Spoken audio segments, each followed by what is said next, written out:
Assalamualaikum warahmatullahi wabarakatuh. Sebelumnya perkenalkan nama saya Samuel Namora dari angkatan 21. Saya ingin mempresentasikan mengenai materi yang saya dapatkan dari minggu lalu bersubtopik reologi dalam polimer. Jadi reologi itu adalah suatu studi berupa studi sifat, aliran, dan deformasi suatu material. Nah, di sini dalam reologi dalam polimer berarti sifat aliran yang kita tentukan nih pada material polimer ini di bawah tekanan atau gaya. Jadi di sini konsep pentingnya dalam reologi polimer ini kita harus mempertimbangkan mengenai viskositas, flux, regangan dan maupun reologi non-Newtonian maupun Newtonian dari fluida tersebut. Nah, jadi dalam suatu reologi suatu polimer ini ditentukan oleh dua faktor, yaitu pertama dalam faktor internal dan faktor eksternal. Dalam faktor internal itu suatu reologi polimer dipengaruhi oleh yang pertama, yang paling penting itu adalah berat molekul suatu polimer tersebut. Karena berat molekul polimer ini pasti akan mempengaruhi viskositas suatu polimer. Semakin tinggi berat molekul, maka semakin tinggi viskositasnya dan sebaliknya. Yang kedua, itu ada distribusi berat molekul. Nanti saya akan bahas lagi di PDI, di Poly Dispersity Index.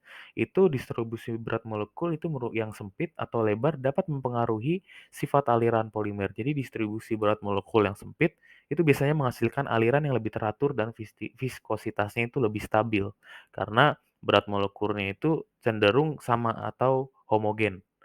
Yang ketiga itu kekristalan suatu polimer. Jadi kekristalan dalam suatu polimer ini dapat mempengaruhi sifat aliran. Contohnya polimer yang lebih kristalin itu cenderung memiliki viskositas yang lebih tinggi sehingga susah untuk mengalir dalam suatu molding atau cetakan pembentukan polimer.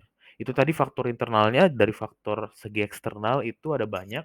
Salah satunya merupakan suhu, karena suhu pastinya akan mempengaruhi suatu viskositas. Selanjutnya tekanan juga mempengaruhi viskositas juga. Yang ketiga itu ada kecepatan aliran. Yang keempat tentunya ada konsentrasi.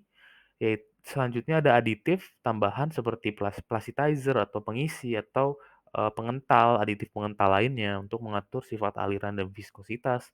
Yang keenam itu ada sifat keadesian suatu molding atau polimer tersebut, seperti itu.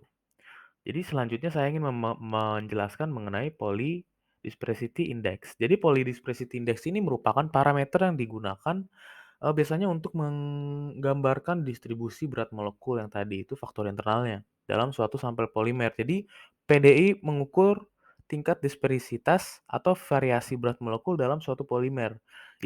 Istilah sederhana itu, jadi PDI itu mengindikasikan sejauh mana berat molekul polimer tersebar secara merata. Jadi kalau kita lihat dari grafik ini, itu ada yang grafik yang menukik, ada grafik yang melandai.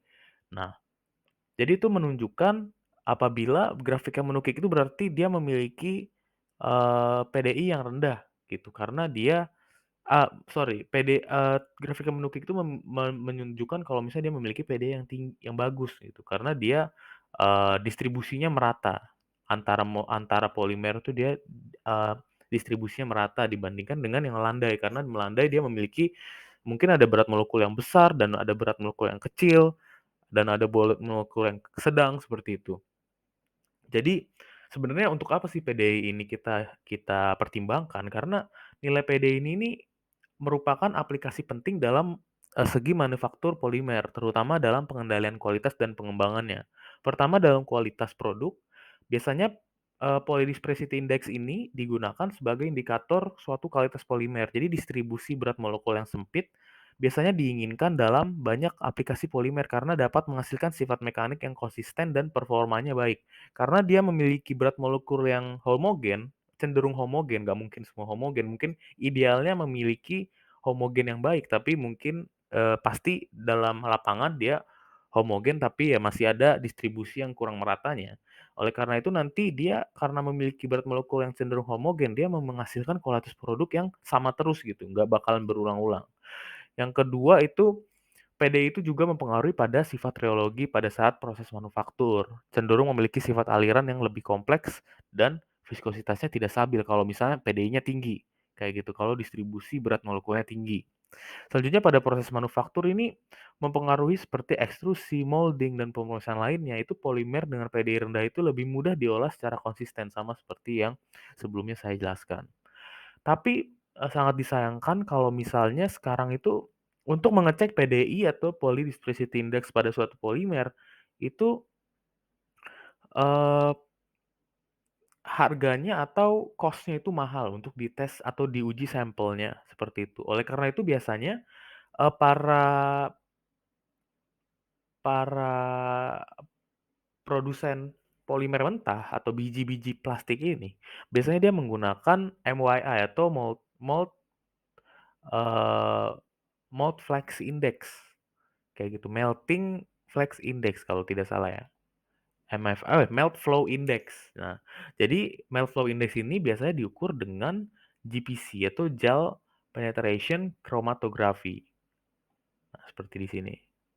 GPC ini adalah filtrasi gel dengan contoh kromatografi eksklusi akurat yang lain yang menganalisis sebagian besar zat berdasarkan ukuran molekulnya. Tapi kita nggak bisa mengukur PDI-nya karena seperti dilihat, cara pengujiannya itu dia, ada polimer yang sudah dilelehkan atau dipanaskan, dia ditaruh dalam suatu kayak tadi yang bisa dilihat, terus nanti dia akan ditekan sesuai dengan gaya yang diberikan, kayak gitu.